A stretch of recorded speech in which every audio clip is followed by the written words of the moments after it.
सुबह के 7 बजे थे।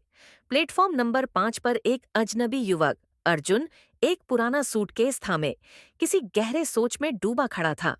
उसकी आंखों में कुछ तो छिपा था, शायद एक राज। घड़ी की सुइयां जैसे ही 1 मिनट आगे बढ़ीं, अर्जुन ने जेब से एक पुरानी डायरी निकाली। उस पर एक नाम लिखा था, नीलिमा। वह कांपते हाथों से डायरी के पन्ने पलटने लगा। तभी उसके पास से एक बुजुर्ग गुजरते हुए बोले, वो ट्रेन कभी वापस नहीं आती बेटा। अर्जुन चौंका।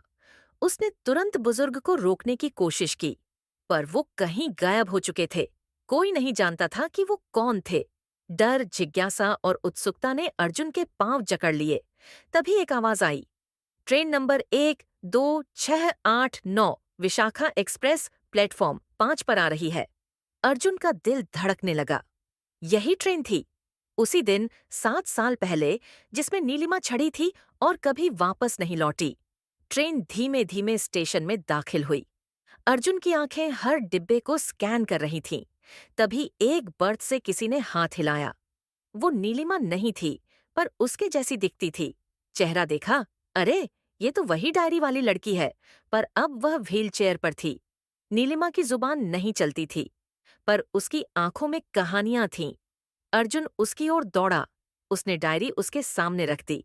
नीलिमा ने एक पेज खोला, जिसमें लिखा था, तू आया तो सही, अब तुझे मेरी अधूरी कहानी पूरी करनी है। एक डॉक्टर पास आया और बोला, नीलिमा ब्रेन ट्यूमर से जूझ रही है। आपकी तलाश ही उसे अब तक जिंदा रखे हुए थी। अर्जुन की आंखों में आंसू थे, पर चेहरा दृढ़ था। अर्जुन ने नीलिमा का हाथ थामा और वादा किया, मैं तुम्हारी कहानी पूरी करूंगा, हर उस बच्चे के लिए जो सपनों को बीमारी से हारने नहीं देता। और तभी ट्रेन ने सीटी दी। अर्जुन और नीलिमा ने एक नई यात्रा शुरू की। नीलिमा ने अगला पन्ना पलटा। उसमें बच्चों के स्केच थे, कैंसर वार्ड के मासूम चेहरे और उनके अधूरे सपने।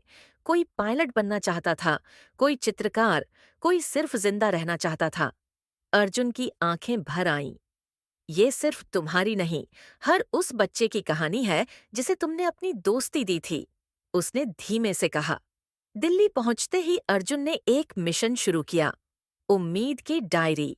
नीलिमा के साथ मिलकर वो हर अस्पताल, हर कैंसर सेंटर गया जहां बच्चे लड़ रहे थे, जिंदगी के लिए, सपनों के लिए।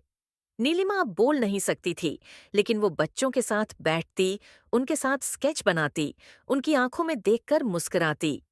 और वो बच्चे जैसे कुछ पल के लिए बीमारी भूल जाते। धीरे धीरे उम्मीद की डायरी एक अभियान बन गया। सोशल मीडिया पर वायरल, अखबारों में खबर, और बहुत से वॉलंटियर्स इससे जुड़ने लगे। हर बच्चे को एक डायरी दी जाती, जिसमें वो अपने सपने, भावनाएं और चाहतें लिखते। एक दिन अर्जुन अस्पताल पहुंचा तो देखा, नीलिमा की हालत बहुत नाजुक थी। डॉक्टर ने कहा, शायद अब ज्यादा समय नहीं बचा।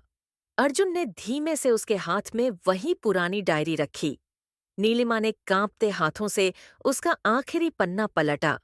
उसमें अर्जुन ने लिखा था, अब ये कहानी अधूरी नहीं है नीलिमा, ये सैकड़ों बच्चों की उम्मीद बन गई है।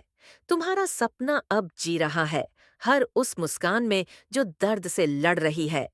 नीलिमा की आंखों से आंसू निकले, शायद संतोष के।